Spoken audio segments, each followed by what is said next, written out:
acte que organitzem des de l'Assemblea del Clot Camp de l'Arpa del procés constituent. En primer lloc, voldria recordar-vos, pels qui feu ús del Twitter, que tenim un hashtag, que és el Llibertat Vigilada, amb el coixinet davant, llibertat la L majúscula, la B baixa majúscula també, i també, si ho necessiteu, el wifi, és el del Urbany Hostel, i la contrasenya és checkout 1030. Checkout 1030, tot junt. És CHECKOUT 1030.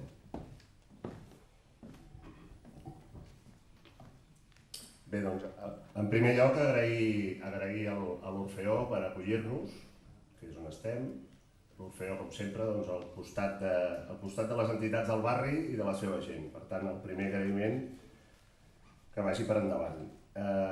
Després, per nosaltres avui és un orgull poder tenir amb nosaltres el Santiago Vidal. Segur que el coneixeu tots, és una persona prou reconeguda i per tant poca presentació li cal. Si recordem, és magistrat de l'Audiència de Barcelona, és membre de Jutges per la Democràcia, ha escrit també algun llibre, el darrer, doncs, els 7 pecats capitals de la justícia. Però pel damunt de tot és un gran jurista i una persona sempre compromesa amb el nostre país i la nostra societat i sempre compromesa amb les llibertats i els drets fonamentals i la justícia escrita en majúscula. Abans de donar la paraula al Santiago, explicar-vos una mica el perquè d'aquest acte. Com a moviment polític i social que som, el procés constituent, i que apostem per un projecte de canvi i de ruptura amb l'ordre actual, i que és un projecte que no és en cap cas possible sense una mobilització social continuada, amb una ciutadania activa, participativa i sempre al carrer, ens preocupa aquesta deriva autoritària i antidemocràtica del govern del Partit Popular en tot un seguit de greus retallades de drets i de llibertats fonamentals. Però malgrat això permet una altra lectura. La lectura és que la ciutadania ha començat a perdre la por. I la por sembla que està canviant de bàndol. Ara són ells els que comencen a tenir por. I què passa i com actua el poder quan comença a tenir por, quan se sent atemorit, acorralat, quan se sent dèbil? La seva resposta és la repressió i la violència, en les seves diverses intensitats i formes. Amb lleis, com de les que ens parlarà avui el Santiago, amb la censura, amb resolucions judicials, com la recent sentència que condemna a un cantant a 2 anys de presó, amb la manipulació informativa que criminalitza els moviments socials i també, quan convé, la violència física i els abusos policials, que tots coneixem malauradament, i que també es produeixen aquí al nostre país, que també es produeixen a Catalunya. Avui en Santiago ens parlarà de l'avantprojecte de llei de seguretat ciutadana, dit seguretat entre cometes, també coneguda com a llei Mordassa popularment. Una llei que en paraules d'un altre il·lustre jurista com és en Carlos Jiménez Villarejo, los derechos individuales saltan hechos pedazos y se induce un clima de amedrentamiento entre los ciudadanos. Té la paraula al Santiago Vidal. Moltes gràcies, Francesc. Moltes gràcies a tots vostès per estar aquí, especialment en un dia com avui, que el temps no ens acompanya gaire. I intentaré, doncs, amb aquesta hora i escaig de què disposem, explicar-los quina és la meva visió, i no només la meva visió personal, sinó també la visió del col·lectiu de jutges al que represento a Catalunya, que com vostès saben és Jutges per la Democràcia, que no s'enganyin, perquè a vegades la gent té una idea estereotipada errònia. Jutges per la Democràcia som exactament 517 jutges a tot l'estat espanyol, d'un col·lectiu de 5.746, és a dir, som un 10%. Ho dic perquè intentem fer-nos veure molt i sentir-nos molt, però som un 10%, un 90% de la carrera judicial ja es poden vostès imaginar de quina corda ideològica són. Doncs, com deia, els hi exposaré no només el meu punt de vista sobre aquesta llei, aquest projecte de llei, perquè encara està en fase parlamentària, i ja els adelanto, i jo confio, i estic segur que la majoria de vostès també, que mai arribi a veure la llum, i que si algun dia s'arriba a publicar el butlletí oficial de l'Estat, aquí a Catalunya ja no l'hagin d'aplicar, per les raons que vostès ja es poden imaginar, doncs els explicaré no només com veig jo aquesta llei, quins són els principals paranys que ens depara, que hi ha en ella, sinó que a més la posaré en relació amb dos altres normes legals que també estan en aquests moments en el Congrés dels Diputats de Madrid, perquè són inseparables, són indestriables una cosa de l'altra. Suposo que ja es deuen començar a imaginar que m'estic referint al projecte de reforma del Codi Penal, que el ministre Ruiz Gallardón vol que s'aprovi de manera urgent, i la llei de seguretat privada, que ja s'ha aprovat, aquesta sí que ja s'ha aprovat. Són dos lleis, una per la dreta i l'altra per l'esquerra, o per ser més precís, una per l'esquerra, una per la dreta i l'altra encara més per la dreta, estan envoltant aquest projecte de seguretat ciutadana, que en realitat, des del mateix títol, ja ens enganya, perquè no és una llei de seguretat dels ciutadans, és mentida. És una llei de seguretat de les institucions i dels poders públics. El que passa que, esclar, en aquest país tenim molta tendència a donar títols a les lleis que després no es corresponen en absolut amb el seu contingut. Fixin-se, si no, amb la llei de Derechos y Libertades de los Extranjeros en Espanya, que en realitat ni derechos ni libertades, és una llei purament de control policial i administratiu dels ciutadans estrangers extracomunitaris. Per tant, no es deixin enganyar d'entrada pel títol, perquè el contingut, ja des de la mateixa exposició de motius, els juristes sabem que tota llei abans de l'articulat, abans de la part dispositiva, té una explicació. Aquesta llei reforma, com vostès saben, la 1/92, la famosa llei Corcuera, perquè aquella ha quedat desfasada. I, per tant, els objectius actuals són, i comencen a explicar-ho, no? I ja des de la primera exposició, els primers paràgrafes, jo ja els demano que s'hi fixin en una cosa. Recupera un concepte, aquesta llei, que ja feia molts anys que en la pràctica ja ho sé que sí, que s'aplicava, però que en els texts legals feia temps que no sortia. El concepte d'orden público. Fins ara es parlava molt d'això, seguretat ciutadana, pau ciutadana, convivència, normes de convivència. Ara ja no, ara ja es comença a recuperar un concepte que vostès saben perfectament, no sé si se sent bé al final de la sala, sí, un concepte que era molt propi de l'època de la dictadura, abans de l'any 1978. Ara ja es torna a recuperar això. Això no és casualitat, això forma part de tot aquest conjunt d'accions legislatives dutes a terme pel Partit Popular des de fa 2 anys i escaig, és a dir, quan van assolir no només el poder legislatiu i el poder executiu per majoria absoluta, sinó a més van aconseguir que tots els poders fàctics d'un estat, malgrat que sigui un estat democràtic, doncs els hi fessin recolzament, no? Com són els poders econòmics i financers. Per tant, aquesta és la primera cosa que els volia comentar. No es deixin enganyar pel títol de la llei. Aclarit això, bé, llibertat i seguretat són dos conceptes incompatibles. No és que ens diguin ben bé això, però des del poder el que ens volen vendre és si vostè vol més seguretat, ha de renunciar inevitablement a quotes de llibertat. Una cosa sense l'altra, si vol més d'això, hem de baixar l'altre. Bé, jo nego la major, jo nego aquesta premissa. Es pot tenir un àmbit màxim d'exercici del dret fonamental a la llibertat reconegut en el Conveni Europeu de Drets Humans, en la Declaració de Nacions Unides, en la pròpia Constitució espanyola, aquesta Constitució intocable, sagrada, gairebé bíblica que tenim, i alhora tenir unes quotes de seguretat elevades. I fixin-se que en tot moment parlo de seguretat, no parlo d'ordre públic, i no parlo tampoc d'una altra paraula que apareix masses vegades en aquest projecte, la paraula control. És a dir, si el legislador reflectís per escrit el que realment pensa en aquest projecte, jo penso que n'haurien de dir llei de control dels ciutadans. Llavors sí que respondria, diria, ara sabem on som. Ara hi estem d'acord, no hi estem d'acord, l'aprovem, no l'aprovem, però almenys que ens diguin les coses pel seu nom, no? Per tant, seguretat i llibertat no són en absolut incompatibles, són complementaris. I permetin-me que, com a jurista, els hi deixi clara una cosa, que els que no són del nostre gremi, el Francesc i meu, no teniu per què saber. La llibertat és un dret fonamental. Està al capítol 1 de la Constitució i està com a dret fonamental en tots els pactes internacionals. La seguretat no és un dret fonamental. La seguretat és un principi jurídic desitjable, sens dubte. Tots volem tenir seguretat. Tots volem poder sortir al carrer a les 2 de la matinada i que ningú ens atraqui. Tots volem poder anar a un acte, una reunió, una manifestació i que no hi hagin agressions. Tots volem quotes de seguretat, això és absolutament legítim, però tinguem clar això, la llibertat és un dret fonamental. En canvi, i per tant individual, en canvi la seguretat és un principi jurídic, és un dret col·lectiu de la societat, de la comunitat. Recordin 3 coses respecte a l'encaix i a l'equilibri d'aquests 2 drets. I això ens ho diu les sentències del Tribunal Europeu de Drets Humans des de fa molt de temps.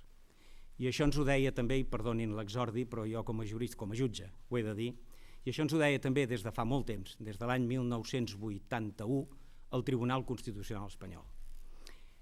I parlo en passat, ens ho deia, perquè des de fa 4 o 5 anys el Tribunal Constitucional espanyol està modificant tota la seva doctrina, tota la seva jurisprudència, i on abans es deien coses com les que jo ara els hi diré, ara s'està dient tot el contrari.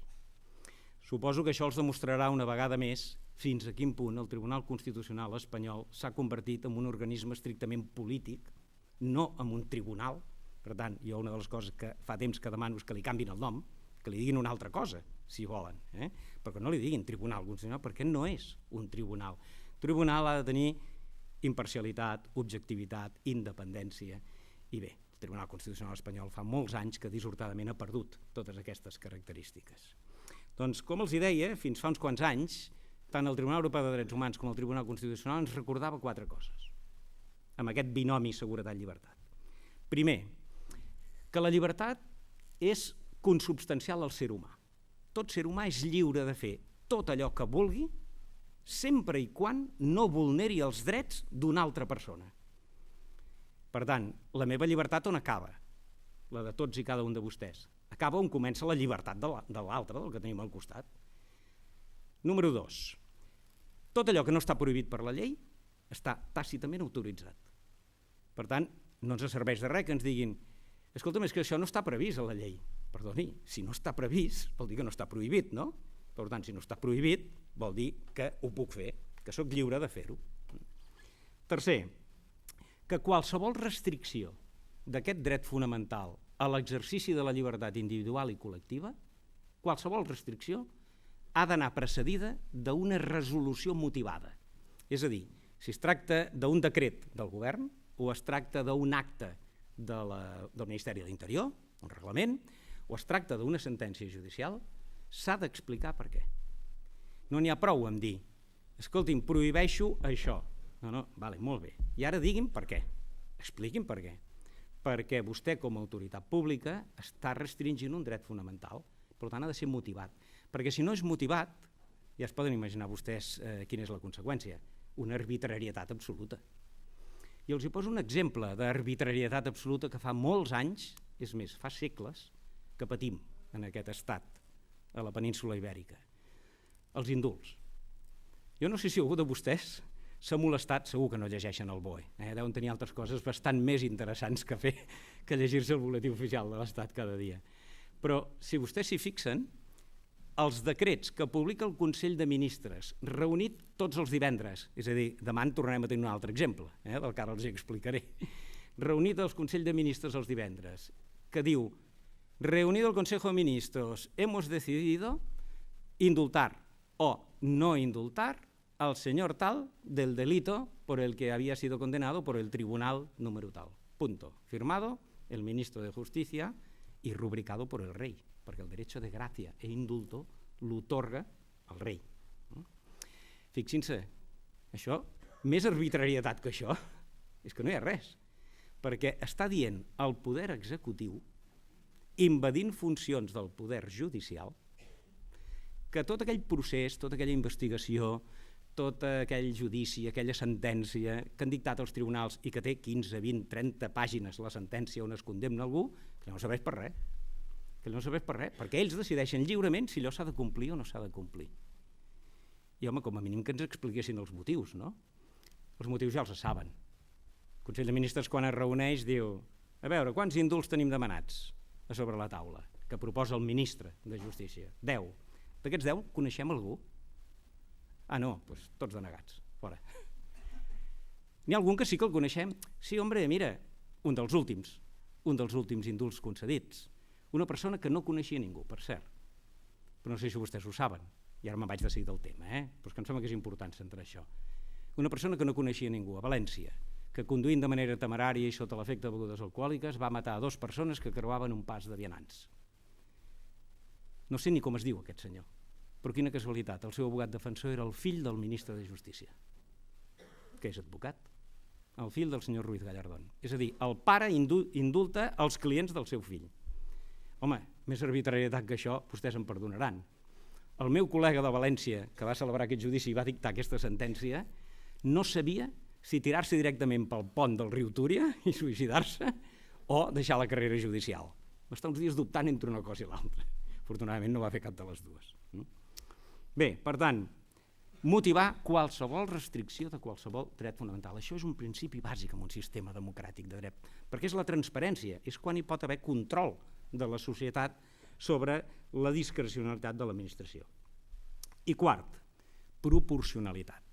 És a dir, el que no es pot fer és dir, com que un percentatge de manifestacions acaben amb resultats violents en els últims 10-15 minuts, prohibim l'exercici del dret de manifestació. És a dir, no es poden adoptar decisions completament desproporcionades respecte del fet. I això em permet entrar, perquè suposo que algú de vostès ja s'haurà imaginat que era impossible no tocar aquest tema avui, això em permet entrar en 4 coses que els volia dir abans de passar al segon apartat de la meva exposició en relació al judici que s'està celebrant aquesta setmana a l'Audiència Nacional de Madrid. Suposo que tots vostès saben que arrel de la concentració que hi va haver fa 2 anys i escaig aproximadament, davant del Parlament de Catalunya, es va imputar a una sèrie de persones com autors de delictes de ofensas a las instituciones, de atentado contra el poder legislativo, de lesiones, de agresión, en fi, menys de terrorisme, gairebé de tot. I aquest judici s'està celebrant aquesta setmana a l'Audiència Nacional de Madrid. Jo els hi voldria, respecte d'aquest judici, dir 2 coses. Per cert, avui tenia que declarar, ja que estem en un acte del procés constituent, avui tenia que declarar l'Arcadi Oliveres en aquest judici, com a testimoni, no com a acusat. Tot i que tal com van les coses per Madrid, ja saben vostès que un dia és la Carme Forcadell, l'altre dia és l'Arcadi, i no sé si algun dia hasta a mi s'atreviran. Pot ser, tot pot passar. Però bé, deixant anar aquesta anècdota, doncs, mirin, respecte d'aquest judici els voldria dir 4 o 5 coses. La primera, la petició de penes que fa el Ministeri Fiscal i les acusacions particulars, que n'hi han de personades, entre elles, suposo que saben, Manos Limpias i aquests sindicats així una mica curiosos que tenim per aquest país, la petició de penes és absolutament desproporcionada. És una barbaritat jurídica. No té cap relació el que va passar, que va ser greu, i que jo ara els explicaré una mica quina és la meva valoració, no té res a veure el que va passar i qui ho va protagonitzar amb la petició de condemnes que s'estan fent. És, comentàvem ara mentre fèiem el cafè, oi Francesc, és intentar matar mosques a canonades. Però bé, a vegades passen aquestes coses, i sobretot a l'Audiència Nacional. 2. Em sembla molt bé l'estratègia que han adoptat, no sé si vostès ho saben i si no ara jo els en informo, em sembla molt bé l'estratègia que han adoptat els acusats de comú acord amb els seus advocats. S'han negat a declarar. I per què s'han negat a declarar? S'han negat a declarar perquè no reconeixen la legitimitat d'un tribunal d'excepció com és l'Audiència Nacional.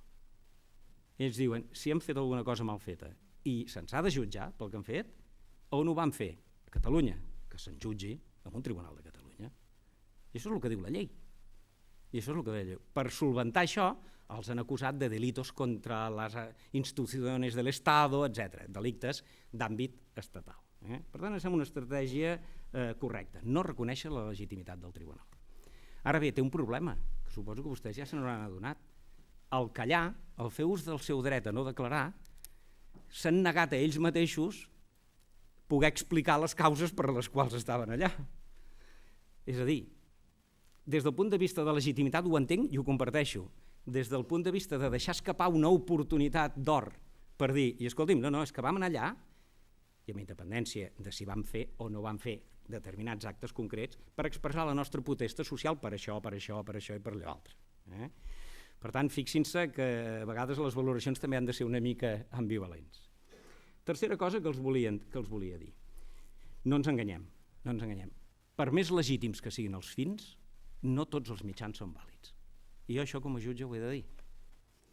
En el moment en què qualsevol de nosaltres, i sobretot en el moment en què es permet que un moviment social que representa les parts més desafavorides de la societat utilitzi la violència per aconseguir uns fins, per molt dignes i nobles que siguin, ens estem deslegitimant. Estem donant munició gratuïta als sectors més reaccionaris, no només del partit polític que governa, sinó de la pròpia societat.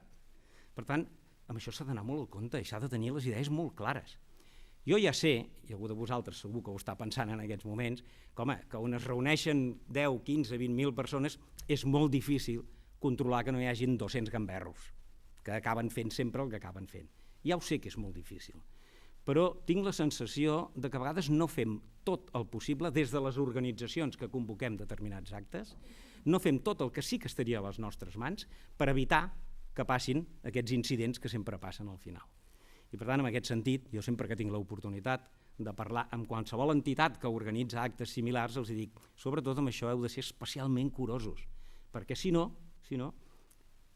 l'endemà, als mitjans de comunicacions no es parla dels motius de la concentració, dels motius de la manifestació, es parla dels aldarulls, de les destrosses, etc.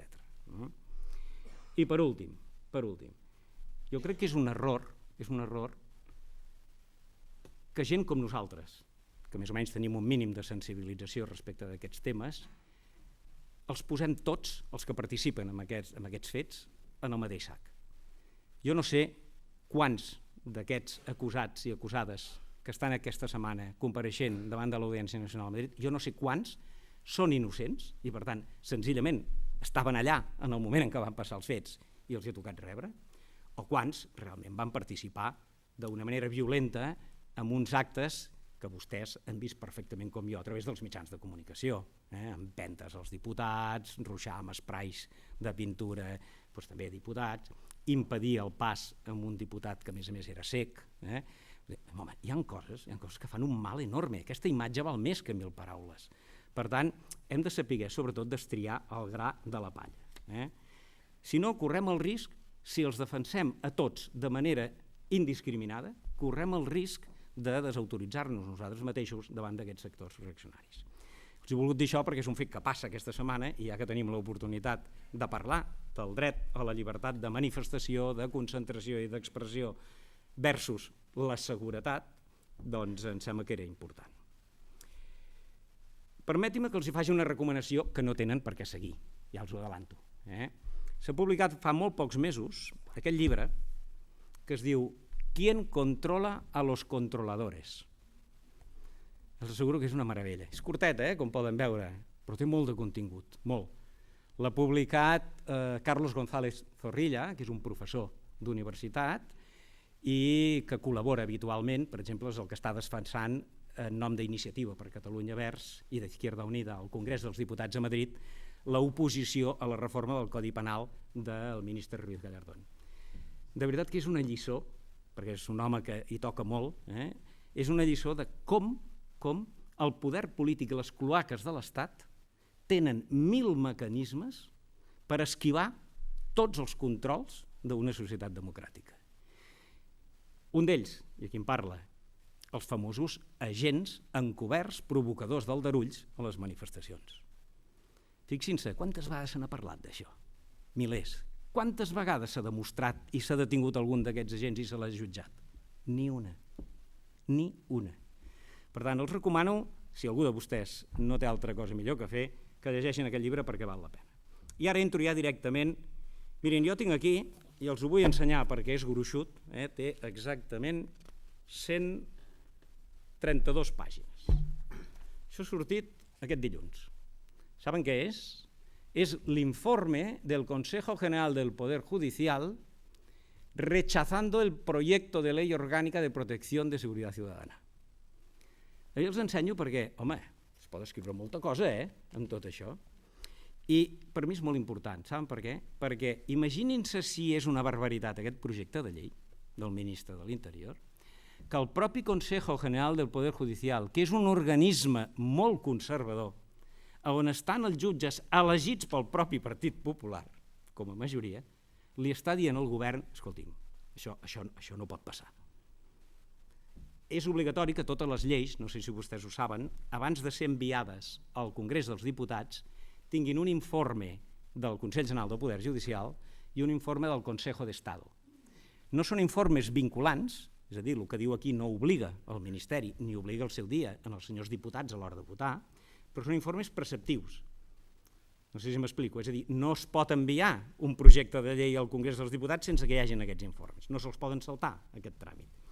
Home, és realment il·lustratiu que un organisme de l'Estat, controlat pel propi partit del govern, com és el Consejo General del Poder Judicial, en quant a majories em refereixo, els hi digui amb el govern, escolti'm, han traspassat no sé quantes línies vermelles, per tant, facin el favor de retirar el projecte de llei i tornin-lo a redactar completament de nou, perquè pràcticament els hi diuen això.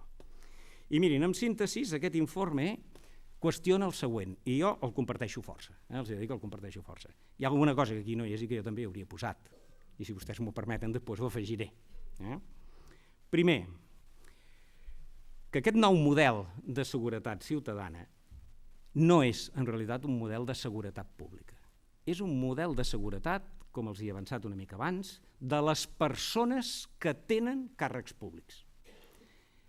Que la llei de l'any 1992 era necessari actualitzar-la? Sí, perquè han passat 20 anys. Això és normal, s'ha d'adequar.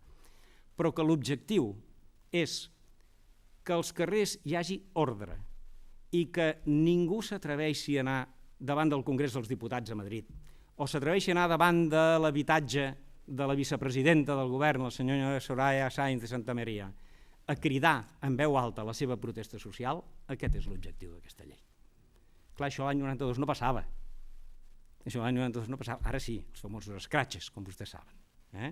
Per tant, aquesta llei busca això, busca protegir els càrrecs públics i controlar els ciutadans. Segona qüestió que es veu claríssimament, i també ho diu el Consejo en aquest informe. Mirin, totes aquestes reformes estan orientades cap a obtenir rèdits electorals. No és només que ideològicament el partit que governa, perquè té majoria absoluta, el Partit Popular, comparteixi aquestes idees, aquesta ideologia, que segur que les comparteix, no, sinó que bàsicament ells saben que algunes d'aquestes mesures són inaplicables, a la pràctica, són impossibles, però sortir als mitjans de comunicació, i sobretot a la televisió, venent la imatge de que no es preocupin, senyors ciutadans, que nosaltres vetllarem per la seva seguretat i farem això, i farem allò, i farem allò altre, per exemple. Imposarem la cadena perpètua, i no s'atreveixen a dir la pena de mort, la cadena perpètua contra aquells criminals que reincideixin en delictes greus, o tots aquells que cometin delictes de terrorisme. El concepte de terrorisme ja saben vostès com va. Segons l'ABC i Manos Limpias i La Razón, ara resulta que l'ANC també és una organització terrorista. Vull dir que, com comencem per aquí, és que al final potser tots acabarem a la garjola. No sé d'on trauran tantes presons, la veritat, però bueno. Doncs això busca, és el que es coneix, els juristes ho coneixem amb el nom de populisme punitiu. És a dir, es vol ensarronar els ciutadans, el poble, dient no pateixin, tolerància zero, mà dura, nosaltres posarem ordre i això serà una bassa d'oli, tot anirà perfecte. Bé, és una de les maneres de dir-li a la gent compta amb les protestes socials, perquè si vostè surt al carrer i fa qualsevol cosa que no li agrada al poder, nosaltres tenim instruments jurídics per reaccionar.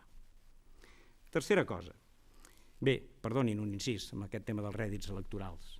Ara, com vostès saben, l'any que ve, el 2015, hi ha eleccions generals, eleccions parlamentàries, al Congrés dels Diputats. Ara com ara, totes les enquestes d'opinió diuen que el Partit Popular perdrà aquesta majoria que té ara.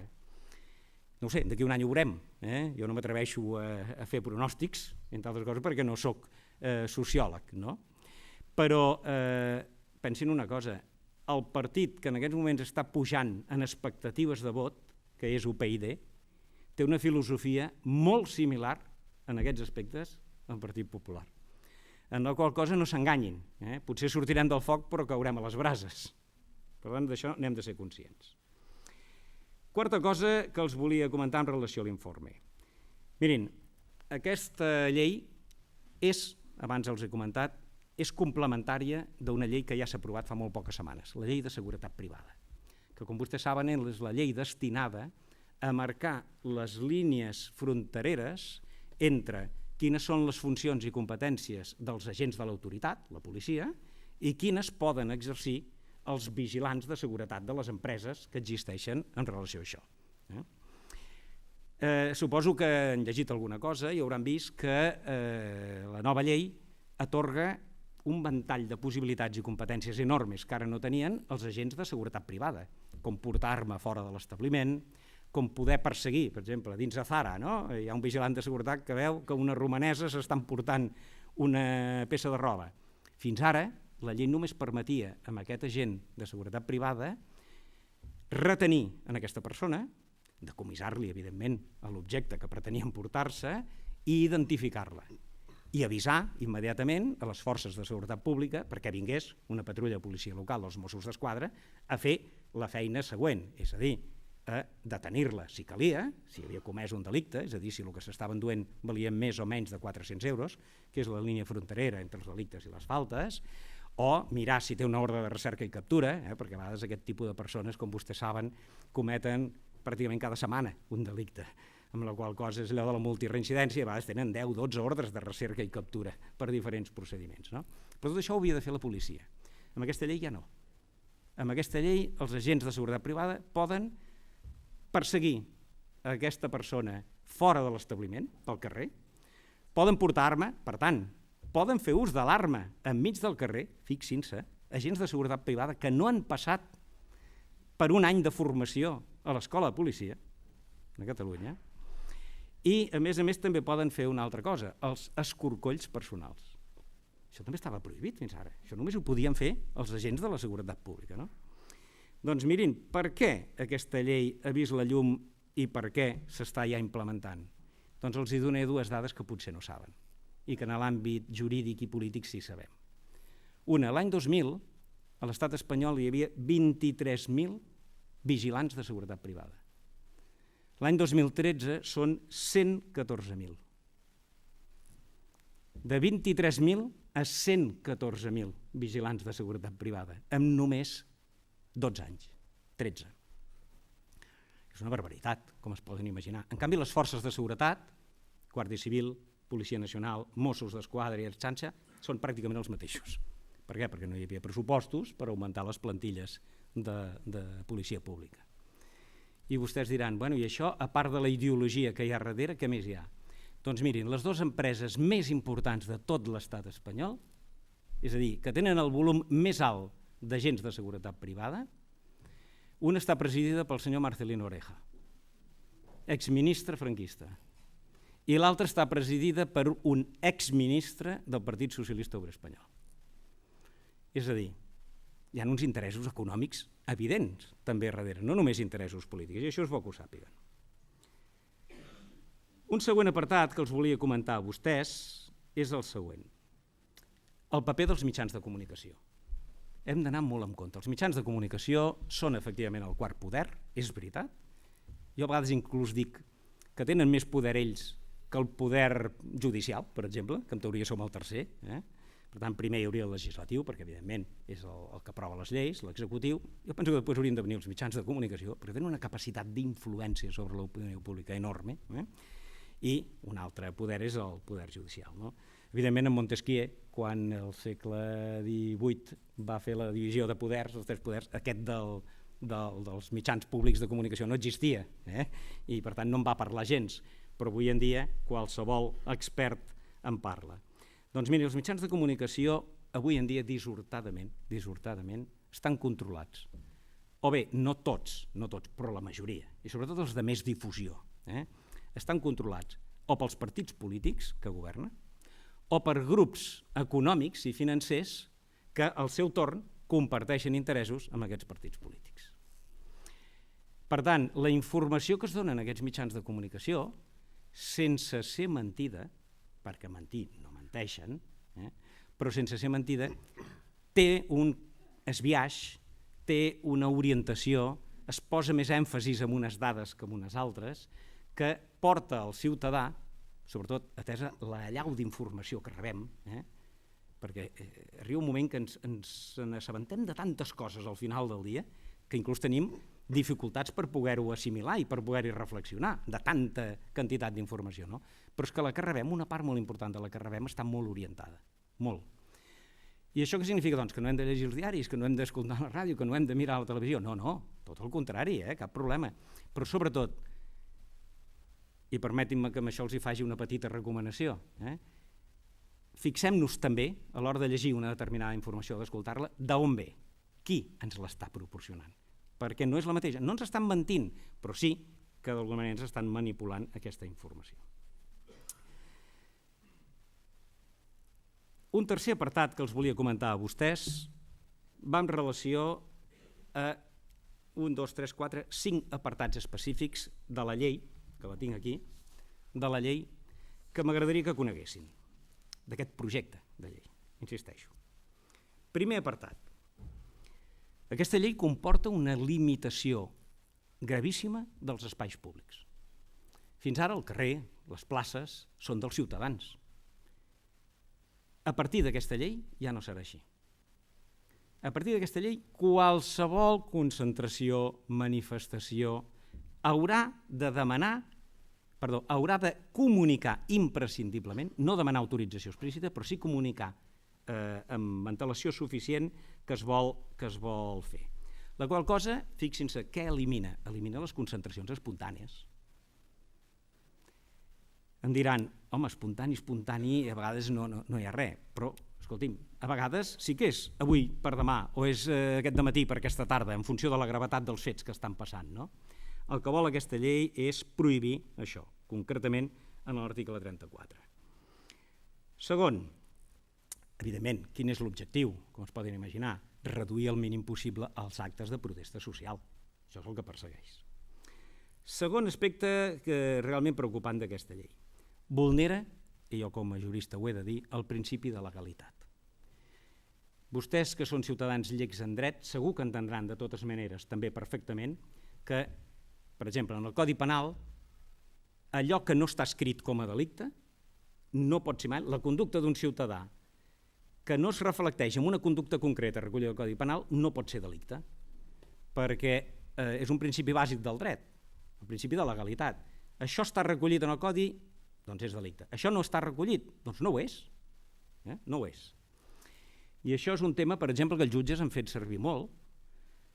Imaginin-se, a l'hora de reclamar només infraccions administratives i sancions administratives i no responsabilitat penal, per exemple, a la gent que es dedica a vendre mercaderia simulada, els top manta, per exemple, o amb moltes altres coses. Això és un principi de dret i, per tant, nosaltres l'utilitzem molt, de tipicitat. Doncs mirin, aquesta llei el que reuneix és una quantitat de conceptes jurídics indeterminats, oberts, en blanc, que diem nosaltres, enorme. Per tant, potencia encara més aquella arbitrarietat de la que els parlava abans. Quan parla de les sancions i de les multes, suposo que vostès han sentit a parlar que les multes van des de 1.000 euros fins a 600.000 euros. Doncs quan parla de les sancions, aquest tipus de conductes parla de participar, col·laborar, induir, incentivar. És a dir, està utilitzant unes formes verbals que no són executar, no és fer, sinó només això, estar a favor. Amb el tema concret de les concentracions i manifestacions, si el text s'aprovés tal com està ara, només que alguna associació, alguna entitat, sense participar directament en l'acte i sense que aquest acte acabés de manera violenta, però que a través d'internet hagi col·laborat amb la difusió de la convocatòria, demanant a la gent que hi vagi, etc., se la podria incriminar. Els seus legals representants podrien ser imputats per aquest tipus d'infraccions només pel fet d'opinar. Per tant, fixin-se, aviat no podrem ni parlar. I potser arribarà un dia que ni pensar. Però de moment encara podem fer-ho. Doncs aquesta llei va més enllà i I diu, no, escolta, és veritat, vostès no hi han anat a la concentració, vostès no han fet cap acte executiu que contravingui cap norma, però mirin aquesta pàgina d'internet, la seva web deia que, és a dir, estan extrapolant el discurs de l'odi. Suposo que vostès saben que l'únic delicte d'opinió que es pot cometre amb tota la legislació europea, l'espanyola, però també amb tota la legislació europea, Alemanya, Àustria, Bèlgica, etc., és el discurs de l'odi.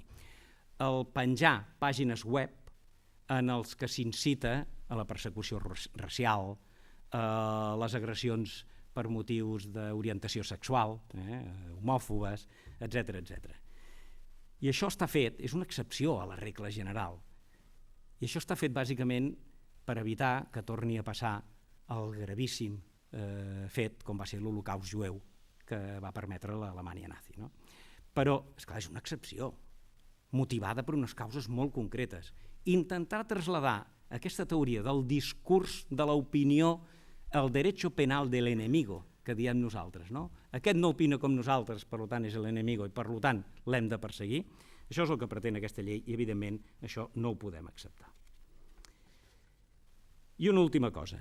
Fixin-se, precisament per aquest concepte indeterminat, genèric, de que es pot acusar solidàriament a qualsevol entitat o qualsevol persona, encara que no hagi actuat concretament en aquella concentració o en aquella manifestació, s'està vulnerant un altre principi bàsic en un estat democràtic, que és el principi de culpabilitat individual. O sigui, a ningú de vostès li poden dir, escolti'm, vostè hi era allà?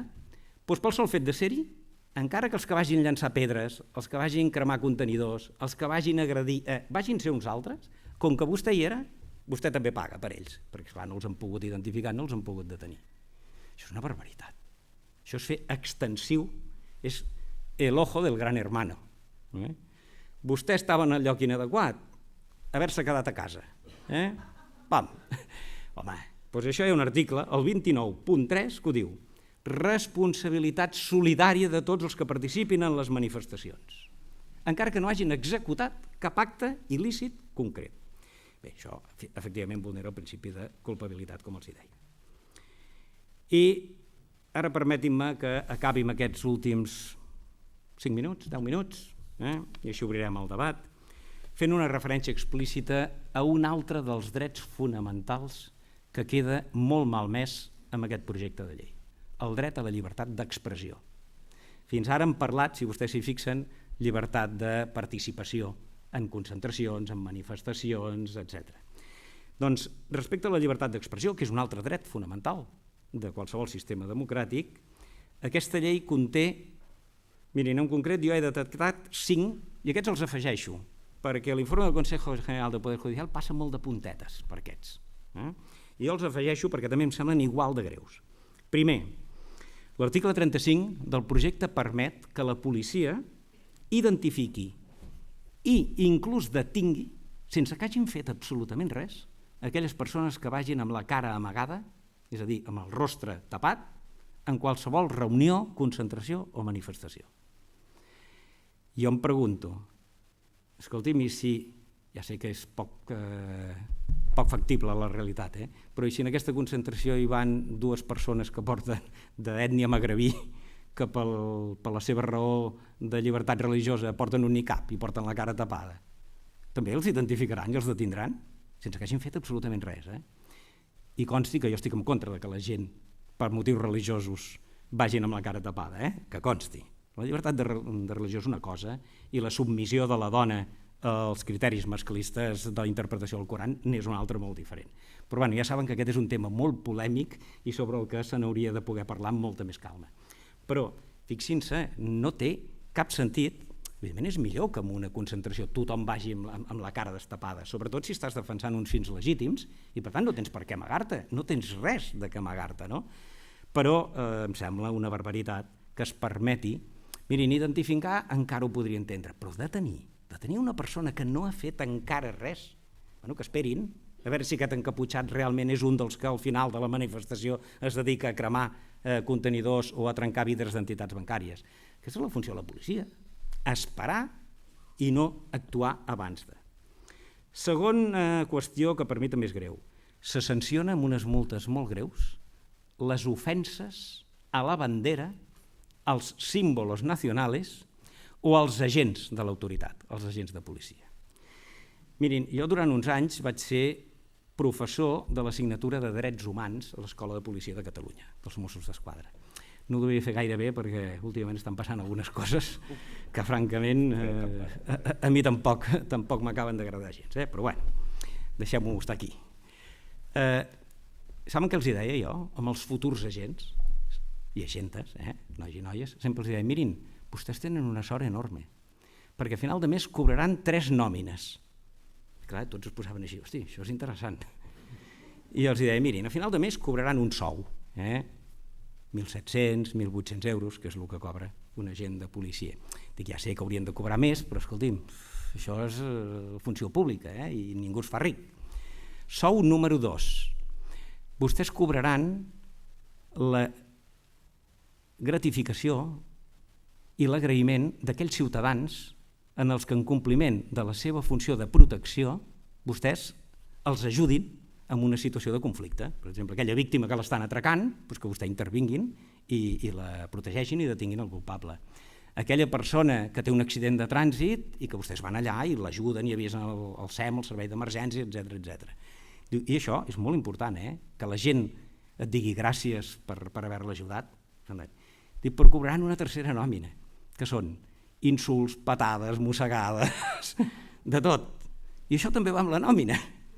I per tant, si no estan disposats a cobrar les 3 nòmines senceres, s'han equivocat de professió. Facin el favor de dedicar-se a una altra cosa. Per tant, home, a mi tampoc m'agrada que s'insulti a ningú, allò, hijo de, no sé què, i 1000 coses que vostès ja es poden imaginar. Però, home, això va amb el càrrec. Això va amb el càrrec. Jo com a jutge de la sala penal de l'Audiència de Barcelona he de jutjar i condemnar a determinades persones que han comès delictes greus, tràfic de drogues, violacions, homicidis, etc. Com es poden imaginar, jo cada mes rebo 2 o 3 cartes i no totes són cartes de Nadal. No totes. Què faig amb aquestes cartes? Tirar-les a la paperera. No se m'acudeix agafar aquesta carta i anar al fiscal i dir i ara obres un procediment contra aquest penat perquè mira el que em diu. És que va amb el càrrec, això va amb el sou. Home, la gent que li estem fent determinades coses legítimament també té dret a desfogar-se una mica. Per tant, això que els deia de les sancions per insultar els agents a mi em sembla completament fora de lloc, completament. No m'agrada tampoc que es cremin banderes o que es cremin símbols, però escolti'm, de veritat això mereix les multes que posen aquí. Una altra cosa que també recull aquesta llei, i ja els he avançat una mica, prohibeix els escratxes. Suposo que tenen molt clar que això ve arrel de la concentració que hi va haver aquest any passat al Congrés dels Diputats de Madrid i de la que més endavant hi va haver davant de la casa de la vicepresidenta.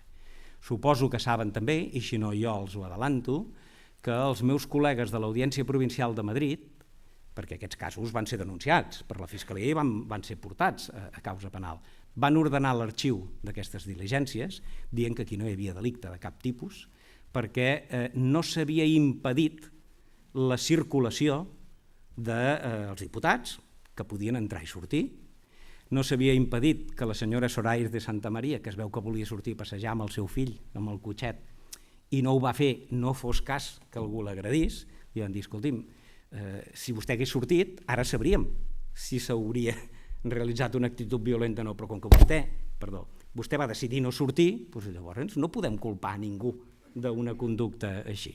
Ja sabem que és molt molest que 1.000 o 2.000 persones estiguin davant de casa teva i a la vista de tots els veïns et diguin una mica de tot. Ja ho sabem que això és molt molest, però vostè té un càrrec públic i per tant ha d'assumir que això forma part, allò que els deia als policies, això forma part de les seves responsabilitats. Doncs com que no els ha agradat gens el partit en el govern, que els jutges els hagin dit això i que això es pot fer perquè no està prohibit, ara van i ho prohibeixen. Diuen, home, vostès diuen que això no està a la llei, ara nosaltres ja ho posem a la llei. Per tant, article 35 tercer, prohibit. Hi va haver, ara no me'n recordaré el nom, no? Sí, la senyora Ana Botella, alcaldessa de Madrid i esposa del president, senyor Aznar, no? Va dir, bueno, farem una cosa, davant de les protestes perquè prohibien això. Muntarem un manifestódromo, no? Va dir. A Madrid muntarem una zona concreta on la gent vagi allà a cridar contra els polítics. Clar. Home, senyora Ana Botella, no es tracta d'això. Perquè, esclar, si aquest manifestódromo està a 3 quilòmetres de la casa de la vicepresidenta del govern, és que ni se n'assabentarà del que li diuen. Vull dir, llavors de què serveix la protesta social? Clar, encara, com no se li va acudir, bueno, doncs cada cap de setmana els monegros, la gent que vagi allà i que s'esbravi. Home, siguem una mica serios. I per últim, una qüestió bona, només una de bona, de la llei del projecte de llei de seguretat ciutadana. Jo intento ser equilibrat, que soc jutge. I per tant, davant de les 20 o 30 de dolentes que els acabo d'explicar, n'he detectat una de bona. I per tant, aquesta per mi la poden aprovar. És més, l'haurien d'aprovar. No sé si saben que l'article 22 d'aquest projecte de llei estableix amb rang legal, ara és una instrucció interna de la policia, ho estableix amb rang legal, la necessitat de fer 3 preavisos, com a mínim, per part de la policia abans de dissoldre qualsevol reunió, concentració o manifestació.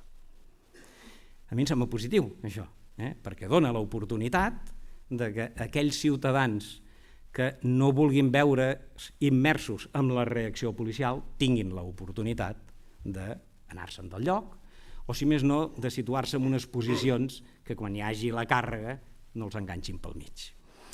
Mirin, com a mínim estableix això, obligació, i ha de quedar constància, amb imatge gravada de so i de vídeo, de que s'han donat com a mínim 3 preavisos abans de fer qualsevol càrrega policial, de fer qualsevol com a mínim entre ells de 5 minuts. Per tant, estem parlant de 15 minuts. Alguna cosa positiva ha de tenir aquesta llei.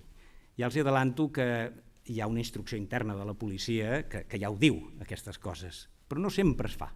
No sempre es fa. Per tant, que sigui rang legal em sembla positiu. I bé, i amb això, si els hi sembla, doncs jo dono per acabada la meva intervenció i em sotmeto a totes les preguntes que vostès, o dubtes, que vulguin tenir.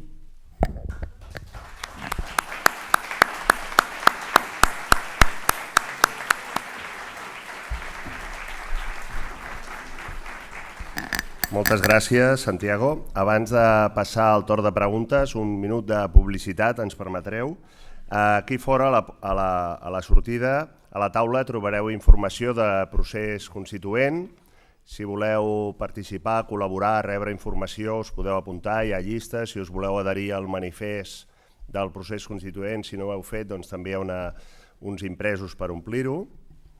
I després recordar-vos que aquest dissabte, dia 5, a la Farga de l'Hospitalet hi ha unes jornades molt interessants que es diuen Unió Europea, Reforma o Ruptura, jornades que es desenvolupen durant tot el dia, matí i tarda, en què hi haurà debats amb ponents que ens aportaran idees i que penso que seran debats superinteressants, i en acabar hi haurà un concert. Per tant, convido que hi participeu. Si voleu més informació podeu trobar a la web de Procés Constituent i us podeu inscriure i sou tots convidats.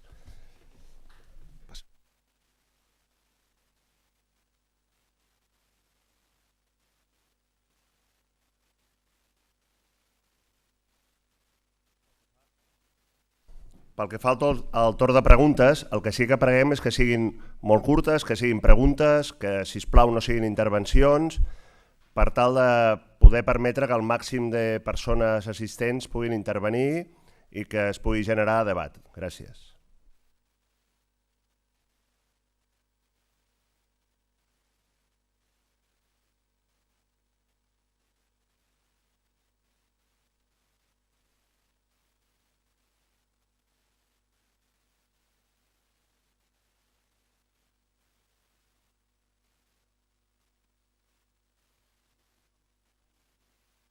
Si ho fa un ciutadà individualment, no.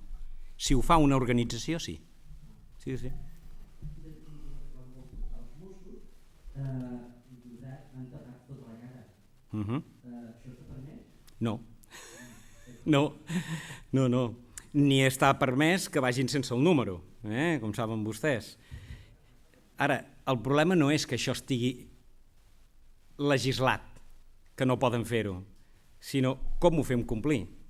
Perquè és que ni l'actual govern ni l'anterior, que com vostès saben no era del mateix signe polític, mai han pres les mesures necessàries perquè es pugui identificar perfectament els agents que van o bé de la brigada antiavalots sense el número, o bé els que actuen com a agents encoberts, evidentment. I això, hi ha maneres, això els asseguro jo com a altres països, només cal anar a Noruega, a Dinamarca, i hi ha maneres de controlar això. El que passa que fa falta voluntat política. Senyora de darrere. Sí, la sentim, Jo volia fer una pregunta sobre els casos que han passat dues persones que abans de la policia que estaven que un que anava borratxo, l'altre que també estava no sé com, però és que sempre que passen coses així és que surten morts. Ja va venir el cas aquell del Raval i ara aquest, i jo crec que Parla dels fets d'ahir, concretament dels d'ahir, aquests dos. Bueno, aquest ja és més antic, sí. a mi me sembla que jo pregunto que això passa cada vegada. A veure. La policia deu donar manca perquè si no participen, perquè saben que se les podrien carregar, però llavors és que no passa res. La policia s'ha convertit en uns enemics públics, perquè és que maten. A veure, sí, jo li contesto, faltaria més. Miri, primer de tot, diferenciem els fets d'ahir dels fets del Raval. Per un motiu, senzillament, perquè sobre els fets del Raval, que ja ha passat pràcticament un any, em sembla, o gairebé, no? Tenim molta informació del que va passar, mentre que els fets d'ahir jo pràcticament no en tinc cap. Si algú del que està a la sala en té més de la que jo ara els hi explicaré, sobretot m'ho diuen, cap problema.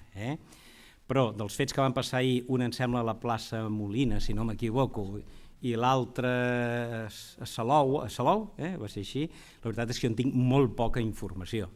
Per tant, jo demanaria o plantejaria dues reflexions. Primera, no opinem sobre fets que no coneixem amb un mínim de causa, perquè potser, i ho apunto només com a hipòtesis, perquè no ho sé, ja els hi dic sincerament, perquè potser senzillament ahir alguna d'aquestes dues persones, malgrat haver rebut un tracte absolutament correcte per part de la policia i no haver-se fet cap acte de força físic sobre ells, insisteixo, com a hipòtesis, perquè no ho sé, senzillament, potser li va agafar un atac de cor, senzillament. Home, és que la gent, jo li asseguro una cosa, i a vostè segur que també li passaria, que si ve la policia i la deté i li posa les manilles sense fer-li cap acte físic, vostè agafa un atac d'ansietat de mil dimonis. És que és normal, ho porta la situació. Per tant, això sí que els hi demano. A mi hi ha coses, conductes de determinats agents de la policia que no m'agraden gens, però els he de garantir una cosa, dels 16.000 agents que hi han, 15.000 fan bé la seva feina, per tant no els posem tots al mateix sac. El que hem de fer és, i això sí que li dono tota la raó, depurar de manera ràpida, no al cap d'un any, i ho dic pel cas Raval. El cas Raval, la Brigada d'Afers Interns, no va fer la seva feina. Hauria d'haver investigat en les 24 hores immediatament següents a que es va morir aquella persona, 15 agents havien intervingut i dels 8 agents que ara estan imputats, 15 havien fet ús d'una violència física, de l'ús de la força física desproporcionada, com després ens van demostrar les imatges. Per tant, la policia ha de fer la seva feina i l'ha de fer bé, i no sempre la fa, però sobretot no caiguem en el parany els ciutadans de criminalitzar tots els actes de la policia, perquè jo m'he trobat a vegades, i els ho dic per experiència pròpia, jo m'he trobat a vegades amb judicis en els que ha vingut a declarar algun testimoni presencial de la detenció violenta de determinats ciutadans que en el seu moment, quan van veure que la policia es llançava sobre de la persona, el tiraven a terra, l'immobilitzaven per la força, l'emmanillaven, doncs va començar a cridar contra la policia, gamberros, no sé què, no sé quantos, i després quan va saber que amb aquesta persona la policia l'estava perseguint perquè acabava de fugir d'un domicili on havia matat a les dues persones que hi havia a dins, home, esclar, no li poden dir, aturis, malfactor, no, home, clar, cada cosa té la seva proporcionalitat. Per tant, jo els hi demano amb això, de veritat, que siguem una mica curosos i que això sí, quan es demostri que hi ha un agent, un que comet un acte il·lícit, totes les conseqüències. La primera, expulsió del cos de policia. Això per descomptat, la primera. I jo he jutjat, condemnat i expulsat uns quants agents de la policia. I dels Mossos. No, també de la Guàrdia Civil i de la Policia Nacional, però també dels Mossos. Tinc cap inconvenient, cap. Però cada cas s'ha d'analitzar d'una manera acurada. Vull dir que no ens precipitem en aquests temes.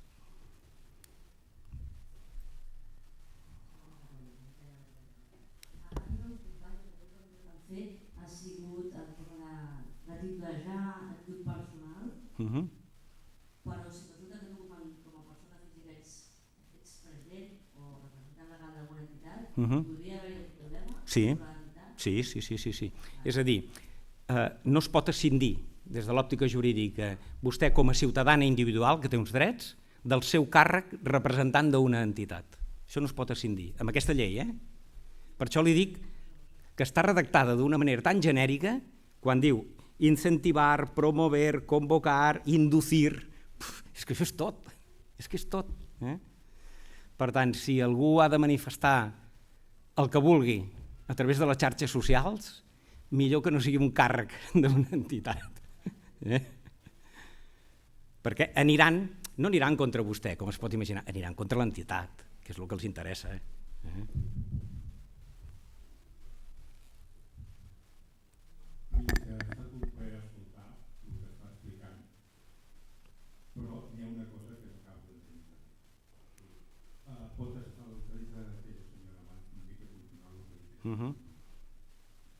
La sensació que tenim moltes lleis, molts jutges progressistes i tot això, que és una cosa per mi molt important, és que per ells és com el cas d'Hisenda, que quan et toca a tu, al moment de tallar 50.000 persones perseguint, que quan ells tenen de pagar alguna cosa, doncs ells esperant que ja arribarà demà. Molta democràcia. Llavors, en aquest cas, el que estaven dient jo, no vaig seguir d'una manera sistemàtica totes aquestes qüestions. Llegeixo 20 minuts, com vaig comprar el pa, i veig algunes coses a YouTube, però només amb això, llavors tenen que les coses no quadren. Vull dir, les coses no quadren amb el cas aquest d'allò d'això que està dient vostè del Raval, quan van allà a veure qui ha gravat allò, quan van amb l'ampolla d'aigua, fora el diari. Sí. No tinc cap capacitat per saber el que va passar allà. Quan van amb l'ampolla d'aigua, veure allà, si remullen una mica la vorera, vull dir, no sé, que passen aquestes coses i davant d'això crea una sensació d'impotència absoluta. I que tot el rotllo que estan clavant, la policia ètnica i de tot això, però que això, malgrat el que diu vostè, de que si són 1.000, de 16.000, la qüestió no és aquesta, la qüestió és per què passa això. I que si això, diguem, és una qüestió que pot passar tot arreu, pot passar que un senyor sigui el càrrec que tingui, perquè allò, i se'n vulgui, diguem, els diners a la butxaca, però una cosa és quan això passa en una determinada circumstància i quan això queda moltes vegades que es queixaran de que els digui malfactor, però la cara que posa molt a molts de llocs i tot això, la veritat és de, per no posar-li nom, és una mica lleig. A veure, comparteixo la seva reflexió, això d'entrada, i permeti'm matisar 2 o 3 coses. La primera, jo formo part de la Sala Penal de l'Audiència de Barcelona, que ha ordenat per 2 vegades, i per tant comprendran que no em pugui parlar més, perquè si no em contaminaria i m'acabarien apartant del cas, que ha ordenat que en el cas de la senyora Esther Quintana, que com vostè sap va perdre un ull, s'arribi a judici. I per tant que m'he oposat a que aquest cas s'arxivi. I que he censurat el Departament d'Interior de la Generalitat per no haver indemnitzat ja, des de fa molts mesos, en aquesta senyora. Per què? Perquè és possible que en el seu dia sigui impossible determinar quin agent en concret va ocasionar aquestes lesions amb aquesta pilota de goma. I per tant, si no hi ha culpa penal, perquè no es pot identificar la persona, no hi ha indemnització. Conseqüència, la Generalitat hauria d'haver assumit que un dels seus membres va tenir una intervenció amb aquest dany. Després ja la investigació criminal decidirà qui, si és que ho podem, però com a mínim reparar el dany al ciutadà, això s'hauria d'haver fet de manera immediata. Per tant, jo comparteixo amb vostè que hi ha coses que no es fan bé, que no s'estan ben fetes. 2. Els ciutadans no som tots igual davant de la llei. És trist, però és així. La Constitució espanyola ho diu, i el Conveni Europeu de Drets Humans ho diu, que la llei és igual per tothom. Però escolti, n'hi ha uns que són més iguals que els altres. I per això, cas Hisenda, cas Treball, cas... en fi, molts dels que vostès se'ls hi puguin acudir, i ara ho tornem a veure, amb el cas Nos, i amb el cas Gürtel, i etc. Doncs tots aquests casos, els que cometen aquests delictes saben perfectament que la justícia no té la mateixa capacitat de reacció davant d'ells que la que pot tenir davant d'un ciutadà com som qualsevol dels que estem aquí. Jo els recordo que ja fa molt de temps una persona molt coneguda del nostre país va dir: t'has fixat? Si tens diners i influències, la sanitat corre molt ràpid per tu i la justícia va molt lenta. I és que ho reflecteix molt bé. Ho reflecteix molt bé. Tot el tema sanitari, escolta, va volant, passes totes les llistes d'espera, en fi, ho tens tot de seguida. Ara això sí, la justícia, a poc a poc, no? Doncs dissortadament això passa. I quan celebrem els judicis i dictem sentències 4, 5, 6, 7 anys després dels fets, doncs mirin, ja estem sembrant la base perquè després vingui el Consell de Ministres i amb això de l'indult que hem començat abans, doncs aquest què, el coneixem? Indultat. Aquest no és ningú, no té els contactes que s'han de tenir, doncs a complir la condemna. Això ho hem de canviar. I si vostè em diu, i això té solució? Ara potser diré una cosa que no hauria de dir. Mirin, corrupció, tràfic d'influències i aquest tracte desigual n'hi ha hagut sempre. I n'hi ha hagut a tots els països. Per tant, jo estic convençut que a Espanya això és pràcticament insolucionable, perquè forma part, i lamento molt dir-ho, de la cultura, està impregnat dins la classe política del nostre país. Però els recordo que a Catalunya estem en un procés de creació d'un estat nou. Si sabem fer-lo bé, això és una de les coses que hem de canviar de socarrel. Una regeneració democràtica i ètica des del començament, des del primer dia. Si ho sabem fer bé, això tindria solució. Ho sabrem fer? No ho sé, dependrà de tots els ciutadans.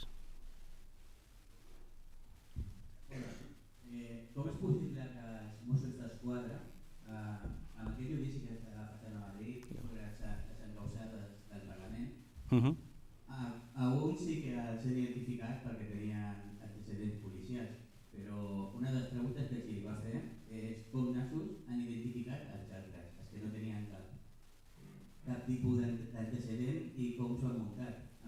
És cert que n'hi ha una base de dades sobre els activistes que tenen els Mossos d'Esquadra, de dubtosa legalitat, perquè teòricament això per mi és controlar el pensament de les persones. No sé si està d'acord amb això, que no té cap... Per mi no és lícit.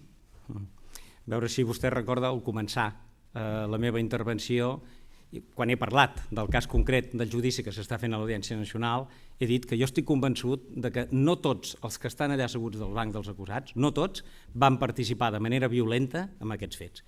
Que hi eren allà, evidentment que hi eren, però que estar allà no és delicte, és exercir un dret ciutadà. Per tant, jo no en tinc cap dubte.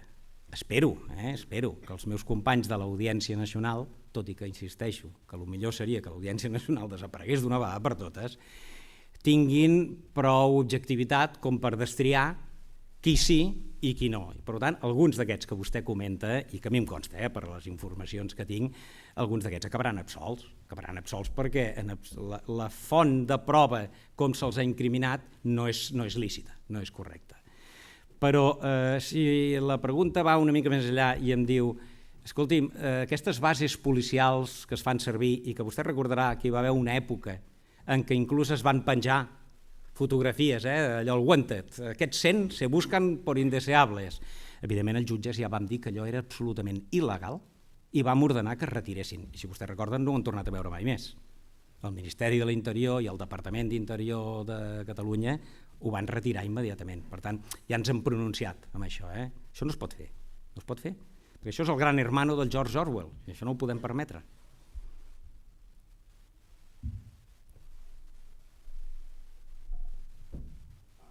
Endavant. Sí. Jo sí, no sé si darrere de tot, però jo sí, Sí. Perfecte, molt bé.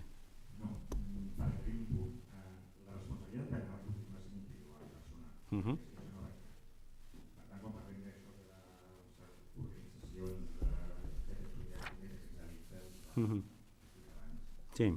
serà simplement les persones concretes que tenen l'acte com a organització que poden poder. No, l'article 29.3, ja veureu, llegiu-se'l, l'article 29.3 estableix responsabilitat solidària, dels que han fet els actes, presumptament infractors, amb tots aquells que els han convocat, que han convocat l'acte, promotors, inductors, etc. Per això dic que trenca el principi d'individualització de la conducta, que és consubstancial, no només el dret penal, consubstancial al dret administratiu sancionador. No, és indiscriminat. Exacte. Vostè estava amb el Consell? Fora. Clar, però en un Consell d'Administració d'una empresa jurídica és fàcil, perquè, senyor secretari, prengui nota de que jo estic en contra de l'acord de la majoria. Però, esclar, això amb una convocatòria d'una manifestació com es fa? És impossible. El Consejo diu que aquest article, el 29.3, s'ha de suprimir de totes.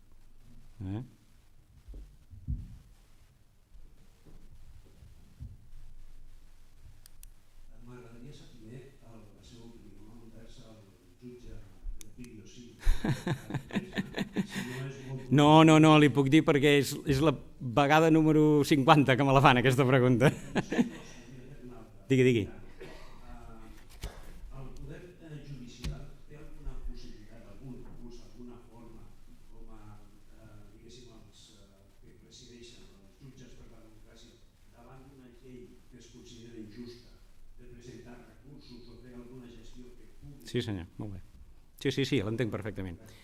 Comencem per aquesta última perquè és molt curta, en canvi l'altra és una mica més complicada, la del col·lega Elpidio Silva.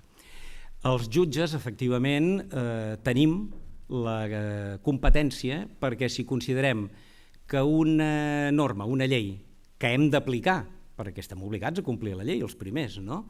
És injusta, el que hem de fer és suspendre, dictar sentència, no dictar la sentència del cas, i plantejar, suspendre-la temporalment, i plantejar davant del Tribunal Constitucional els motius pels quals nosaltres considerem que aquesta llei hauria de ser derogada. És a dir, els jutges no podem derogar lleis.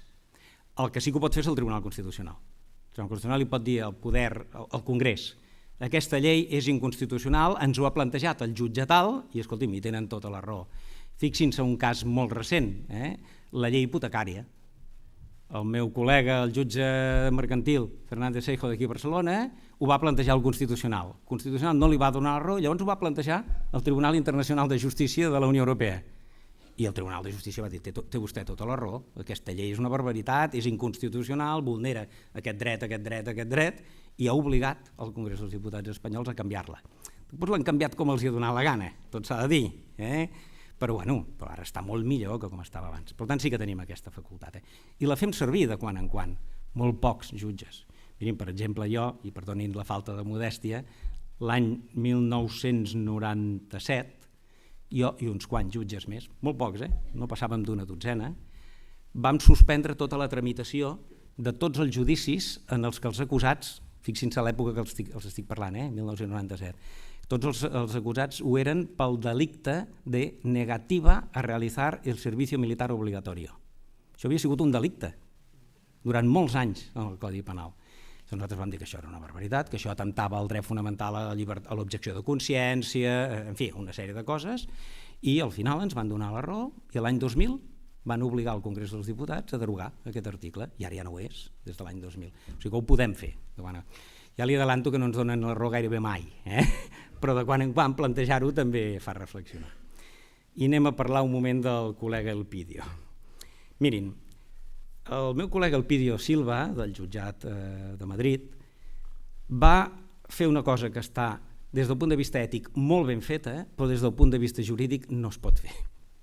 I per tant ell mateix va servir el seu cap amb safata a aquells del poder polític i del poder judicial que estaven esperant que cometés un error per expulsar-lo de la carrera judicial i sotmetre-lo a un judici. Suposo que saben que en aquests moments ja està d'excedència de la carrera judicial, ja no exerceix com a jutge, i a més d'aquí un mes i mig es farà un judici al Tribunal Suprem, perquè els jutges només ens pot jutjar el Tribunal Suprem, com li va passar amb el Baltasar Garzón, per exemple, i ja li dic jo, l'inhabilitaran i l'expulsaran de la carrera judicial. Això tots ho sabem.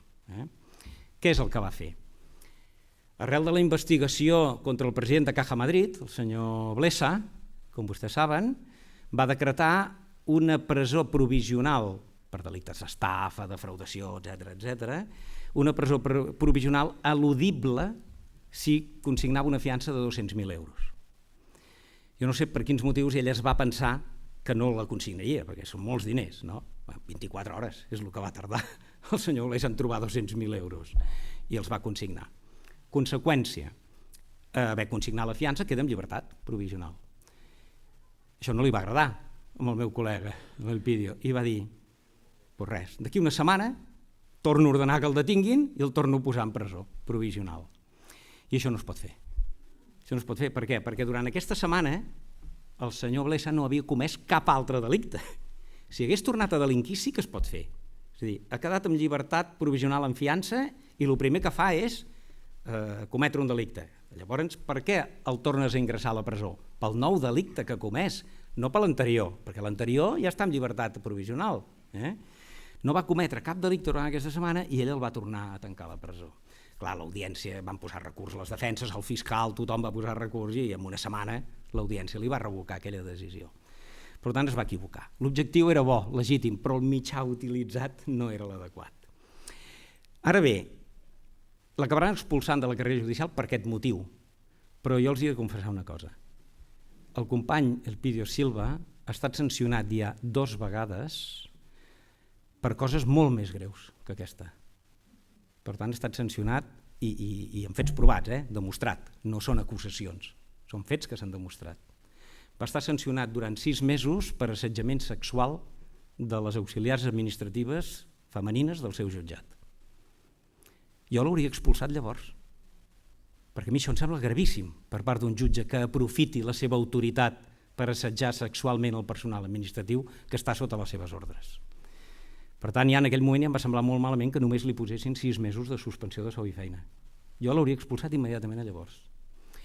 I aquest va ser el primer expedient. I després va tenir, això ja fa 3 o 4 anys, i després va tenir un segon expedient perquè tenia un retard acumulat de més d'1 any en dictar sentències en el seu jutjat. Un jutge no ho pot fer, això. Escolti'm, hem de treballar, que per això hem de treballar de més. Jo també l'hauria expulsat per aquest segon motiu. En canvi, per aquest últim, què volen que reconec, que ha infringit la llei i el que ha fet no ho podia fer. Però ja és ben trist, que t'acabin expulsant segurament de les 3 coses que has fet per la més justificada, encara que no sigui legal. Per tant, vull aclarir-ho, això respecte a l'Elpidio, perquè dissortadament no és trigo limpio, ho sento molt. Fem una última pregunta i ens anem a sopar? Vinga, que veig que la gent ja té cara de gana. Ah, no, doncs totes les demanades, faltaria més. Digui. No.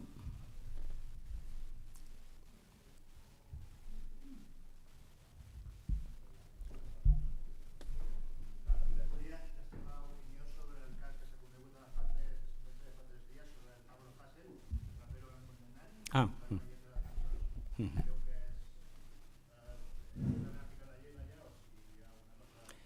Doncs miri, li diré la mateixa opinió que en el seu dia vaig sostenir públicament quan es va condemnar aquests 2 humoristes gràfics del Jueves, que se'n recordaran vostès que van publicar una vinyeta on el príncipe Felipe i la princesa estaven en una posició més o menys interessant, diguem-ho així. Això és una barbaritat, és a dir, o tenim llibertat d'expressió i llibertat de publicació i per tant cadascú les seves cançons diu el que li dóna la gana i si no ens agrada no ens les escoltem, tan fàcil com això. No, jo estic completament en contra d'aquest tipus de condemnes, completament. Jo volia preguntar el tempo d'aquesta llei, perquè si això de l'informe del Consell Judicial, quant temps triga tot? Si al final ens agafarà que ja no... Miri, en principi la tramitació ordinària és que ara a la vista d'aquest informe i del que enviarà el Consejo d'Estado, se'n recorden que he dit que n'hi ha un altre, l'enviarà ara, el mes d'abril, al Consejo d'Estado. El Consejo d'Estado, com que són, no sé si vostès ho saben, el Consell d'Estat són exdiputats que quan ja es jubilen, per tant tots tenen el promig de la gent del Consejo d'Estado és de 81 anys d'edat, O sigui, van allà a treballar, com es poden imaginar. Doncs bueno, m'imagino que serà un informe de 10 folis, no com això, i que dirà que tot està molt bé i que no hi ha cap problema. Lo normal és que a la vista d'això, d'aquest informe, el del Consell General del Poder Judicial, el govern retiri la tramitació del projecte, el refacin i, per tant, ben bé fins al mes de setembre o octubre, fins després de l'estiu, no es torni a començar la tramitació parlamentària. I una tramitació parlamentària d'una llei orgànica com aquesta dura com a mínim un any. Per tant, el previsible és que a finals del 2015 és quan es pugui votar en el ple del Congrés dels Diputats aquesta llei. Com que les eleccions parlamentàries, i per això els hi he dit, ens sembla recordar, si no m'equivoco, són el maig del 2015, o el 16 de maig, bueno, el maig del 2015, doncs llavors ja veurem quina és la nova composició del Congreso. Ara bé, un matís, compte amb això. El govern, d'acord amb la llei orgànica dels Corts, té una possibilitat que a vegades la fan servir, que és retiro aquest projecte de llei i demano la tramitació com a llei orgànica urgent per via de decret llei aquest text. I llavors no ha de passar ni pel Consejo, ni pel Consell d'Estat, ni res de res. I la poden aprovar en 3 mesos, si volguessin, per aquesta via d'urgència. El que passa és que això és molt perillós pel govern, perquè vostès diran, doncs per què no ho fa sempre, no? Aprofitant, clar, això només ho poden fer quan tenen majoria absoluta, perquè com es poden imaginar tots els altres grups parlamentaris hi estan radicalment en contra d'aquesta excepció a la regla general. Però clar, com que el Partit Popular té majoria absoluta, en teoria això ho podria fer. I ja ho ha fet, amb alguna llei en concret. Però té un problema pel govern això, i és que aquesta llei, qualsevol representant de parlaments autonòmics, dels grups polítics mateix parlamentaris del Congrés dels Diputats, pot demanar la suspensió cautelar de la seva entrada en vigor fins que es pronunciï el Tribunal Constitucional. Per tant, ho poden aprovar molt de pressa, però després a l'hora d'aplicar-la es poden veure frenats de cop fins que el Tribunal Constitucional es pronunciï. El Tribunal Constitucional està tardant un promig de 4 anys, més o menys, a pronunciar-se sobre la constitucionalitat de les lleis. Per tant, l'efecte encara seria més pervers perquè encara els hi endarreriria molt més. Però, és que en dret tot és opinable, però el Tribunal Constitucional quan li dona la gana de córrer, corre molt. Suposo que se n'han donat compte amb la declaració de sobirania del Parlament de Catalunya.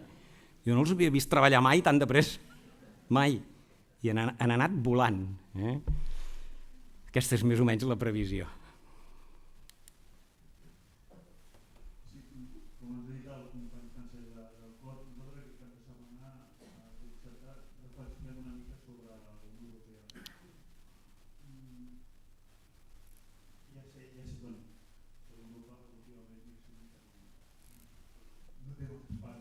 És complicat això, és un tema complex. Sí. Però heu mencionat que hi ha hagut sentències que han tocat temes com l'última Parot, Efectivament. Hi ha hagut també fa una sentència sobre el tema de les hipoteques. Com valora vostè el tema que es pugui recórrer a Europa finalment o a Estrasburg en temes com el que ha tocat? Mira, jo ho valoro molt positivament. És a dir, per mi el que no està funcionant bé és els òrgans de govern polític de la Unió Europea. Les comissions, el Consell de Ministres, això no està funcionant bé. Perquè en realitat qui mana allà són els 3 estats majoritaris i aquests ho fan tot, Anglaterra, Alemanya i França. Però els òrgans parlamentaris, el Parlament d'Europa i sobretot els tribunals de justícia, que hi ha el TUE, a la Unió Europea, per temes civils, i el TIG per temes polítics i el Tribunal Europeu de Drets Humans per temes penals o de drets fonamentals funcionen molt bé, perquè són realment independents. Per tant, jo estic molt a favor que existeixin. I a més hi ha un altre factor amb el que jo els recomano que pensem seriosament si ens convé o no ens convé estar a Europa en aquest sentit. Mirin, tot el tema de la independència o no de Catalunya l'acabarà decidint el Tribunal Internacional de Justícia de la Unió Europea. L'acabaran decidint ells. Per tant, home, jo penso que de moment ens interessa. Després, quan ja siguem un estat i ja tinguem tots els nostres mecanismes i puguem decidir tot el que vulguem, mira, llavors ja ho direm, si volem estar a la Unió Europea o volem ser com Noruega, com Dinamarca, que són estats associats amb tractats bilaterals, si tot és possible. Però de moment millor que no ens n'hi anem o que no ens hi posem, perdonin l'expressió de cul. Perquè jo veig a venir, tal com estan anant les coses, que el dia 9 de novembre anirem a votar. I ara no em facin la pregunta aquella del milió, però què anirem a votar? Perquè anirem a votar, però no sé exactament què, de les diferents hipòtesis, i llevat que sigui una votació pactada amb l'estat espanyol, que a hores d'ara ho veig francament difícil. Pot arribar a passar, perquè, com deia el Cisa, qualsevol nit pot sortir el sol. Però a hores d'ara, francament, és difícil, això. Per tant, al final, el resultat de la consulta, si no li agrada, que això ho decidirem els ciutadans, si no li agrada a l'estat espanyol, aquest resultat, acabarà el Tribunal Internacional de Justícia. Com va acabar el de Kosovo i com acabarà Escòcia i com acabarà Flandes, que ja estan començant a fer els processos. Per tant, de moment, millor que ens hi quedem, de moment. Digui. Bueno, jo contesto el que vulguin, però potser que anem per torns, per ordre, no? Vostè ha esmentat la corrupció d'Espanya, com acostuma, que sempre hi ha estat i com sempre. Però he trobat a faltar que esmentés la corrupció catalana i en general trobo a faltar que no se'n parla excepte la revista que hem dit i poca cosa més. Sí, del periodista del Franco. Jo sento que tots plegats anem una mica, permetin l'expressió, col·locats amb la idea d'estat propi, estat català propi, i ens oblidem que aquí a Catalunya hi ha no sé si tanta o més o igual corrupció que l'estat espanyol. I aquest estat que ens dona, aquesta eufòria que ens dona el pensar en un possible estat català, ens fa perdre una mica el pes a terra i veure el que hi ha aquí. No sé si vostè segur que té més informació. Sí, i a més m'agrada molt que em faci aquesta pregunta perquè realment és interessant. Què podem fer amb la corrupció que tenim? Molt bé. A veure, 2 o 3 coses, si m'ho permet. Una, la corrupció és la pitjor xacra que pot tenir una societat democràtica. Per tant, construïm el que acabem construint, això ho hem de tenir molt clar. El procés constituent ha de posar les bases perquè Catalunya passi a ser el que ens diuen que és i no és, l'oasis català. Passi a ser-ho de veritat, és a dir, passi a ser un lloc on la corrupció, les corrupteles, els tràfics d'influències, tot això estigui bandejat de la vida pública. Jo els he dit abans, perquè m'agrada ser sincer, no vendre fum, això és molt difícil d'erradicar. No sé si vostès saben que el delicte de corrupció és el delicte més antic, junt amb la prostitució, de la història. El primer codi escrit, el primer codi legal escrit, que era el Código de Hammurabi, que a algú de vostès els hi deu sonar, amb una pedra, escritura cuneiforme, 2.000 anys abans de Crist, ja en parlava de la corrupció. I mirin, i estem al 2014 i continuem estant igual. Per tant, hi ha coses que és molt difícil de canviar, si no canvia tota la societat. I permetin-me una mica d'autocrítica, i parlo en primera persona al plural, jo el primer, fins al dia en què, quan vingui el lampista a casa i ens arregli una cosa, i a l'hora de dir-li quan val, ens continuï fent la pregunta de ho vol amb IVA o sense IVA, fins que no erradiquem aquesta pregunta, i la resposta nostra, dient-li, escolti, què m'està dient? M'està proposant que cometi un delicte, però què m'està dient vostè? I ho diem sincerament, Fins que no canviem això, serà difícil. Segon apartat, evidentment a Catalunya tenim un nivell de corrupció, jo crec, per experiència professional, que no tan alt com el resto d'Espanya, a veure, el resto d'Espanya tampoc podem posar-los tots, però hi ha 3 llocs a Espanya que són Andalusia, Castella, Madrid i València, País Valencià, que el nivell de corrupció és brutal. El reste de comunitats autònomes, Catalunya estem com el reste, és a dir, tenim les nostres pomes podrides, i tant que les tenim. I a mi m'ha tocat jutjar-ne algunes. No sé si vostès saben que el tribunal del que jo formava part Vam jutjar el cas Turisme, finançament irregular d'Unió Democràtica, el cas Treball, amb el que hi havia inclús un conseller de tema Convergència i Unió, el cas Quio, el senyor de la Rosa, també amb connivències amb l'administració pública, i miri, jo vaig acabar amb la sala de la que formava part condemnant. I saben quantes d'aquestes persones han entrat a la presó a complir condemna? Ni una. Perquè quan jo deia tal dia, tal hora a ingressar a complir la pena de 3, 4, 5 anys que els havia correspost, rebíem una comunicació del Consejo de Ministros que deia reunido el viernes tal, consideramos oportuno indultar a... Però estic tan enfadat amb el tema dels indults. Llavors de què serveix tota la nostra feina si al final ens acaben fent això? Jo faria dues coses. Una, que la nova Constitució catalana prohibeixi radicalment indultar els corruptes. Siguin financers, siguin partits polítics, càrrecs de partits polítics, siguin gent de l'administració, però que ho prohibeixi no una llei, no, directament la pròpia Constitució catalana, com a exemple.